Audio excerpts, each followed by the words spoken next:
Rumpelstiltskin. There was once a miller who was very poor, but he had a beautiful daughter, and a thought struck him that he would speak about her to the king and get some situation for her. So he obtained an audience and told the king that he had a daughter who could spin straw into gold. "Then," said the king, "that is a quality which pleases me well. If your daughter is, as you say, so very skillful, bring her to the castle tomorrow morning, and I will try what she can do." The miller next day took his daughter to the castle, and as soon as she arrived, the king led her into a chamber which was quite full of straw, and placing a spinning wheel before her, said, "Now set to work at once, for if all this straw is not spun into gold before sunrise, you shall die." Then he locked the door himself and left her alone. The poor maiden sat for some time looking at the straw in despair. She had never in her life been taught to spin, and she had not the least idea how to turn straw into gold. Every moment her fear became greater, and at last she began to weep bitterly. As evening came on, the door opened, and a little man entered, who said, "Good evening, young daughter of the miller. Why do you weep so sadly?" "Oh," she replied, "I have all this straw to spin into gold, and I know not how to do it." "What will you give me," said the little man, "if I spin it for you?" "My neck ribbon," she said. The man took the ribbon, seated himself before the spinning wheel, and as the wheel went whir, whir, whir 3 times, the spool was full of gold. Then he fastened on more straw, and after 3 turns of the wheel, the spool was a second time full. And so he went on all night, and before the morning dawned, the straw was all spun and the spools full of gold. Then he left her. At sunrise, the king came to the chamber, but when he caught sight of the glittering gold, he was first astonished and then full of joy. But his heart was greedy for gold, so he led the miller's daughter into another chamber full of straw and much larger than the former, and ordered her, as she valued her life, to spin that into gold before sunrise the next morning. The maiden, when left alone, could only weep, for she knew it was an impossible task. But in the evening the same little man again appeared and said, "What will you give me if I spin all this straw into gold?" "My ring from my finger," answered the maiden. The little man took the ring, set to work at the spinning wheel, and before morning the whole of the straw was spun into gold. The king gloated with delight over the glittering heap, but he was not yet satiated with gold. So he led the maiden into a still larger room full of straw and said, "You must spin for me during 1 more night, and if all this straw is spun into gold by the morning, then you shall be my wife."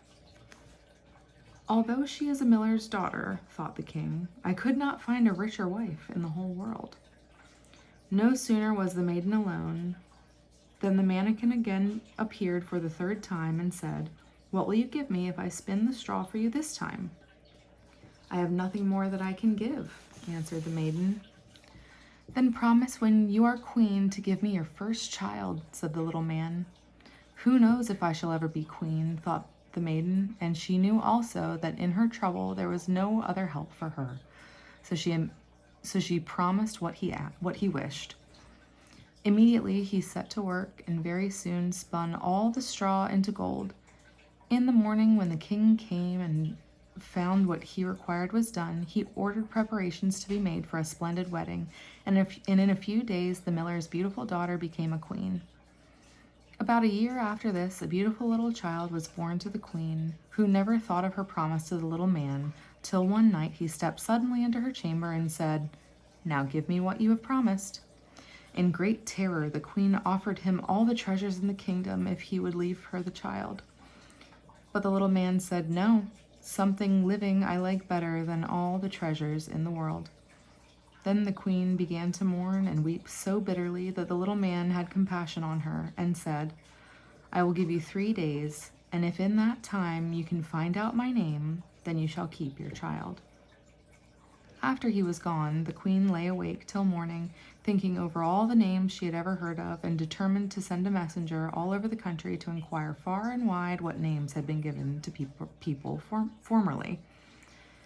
The next night, the little man came again, and she repeated all the names that she could think of: Casper, Melchior, Balzar, and many others that she knew in every rank of society. But the little man said, "No, I have not one of these names." The next day she made every inquiry among the neighbors, and when the little man came at night for the second time, she mentioned most unearthly names, such as Brown Ribs, Dicky Calf, and Spindle Leg.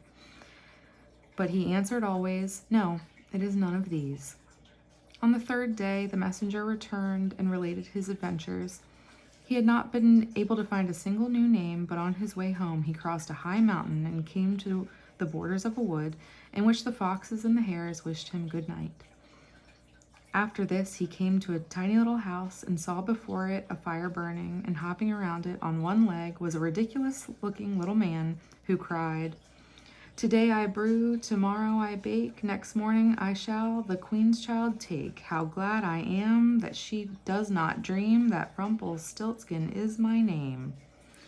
The messenger could not think what made the queen so overjoyed when she heard this name, but she rewarded him handsomely and dismissed him. On the third and last night, the little man appeared for the last time and said, "Now then, Queen Mother, what is my name?" "Well," she replied, "are you called Conrad?" "No." "Henry?" "No." "Then your name is Rumpelstiltskin." "The fairies must have told you that. The fairies must have told you that," screamed the little man, and in his rage struck the ground so fiercely with his right foot that it sunk in deeply into the earth, dragging his body after it. Then, in his fury, he laid hold of his left foot with both hands and tore himself completely in halves.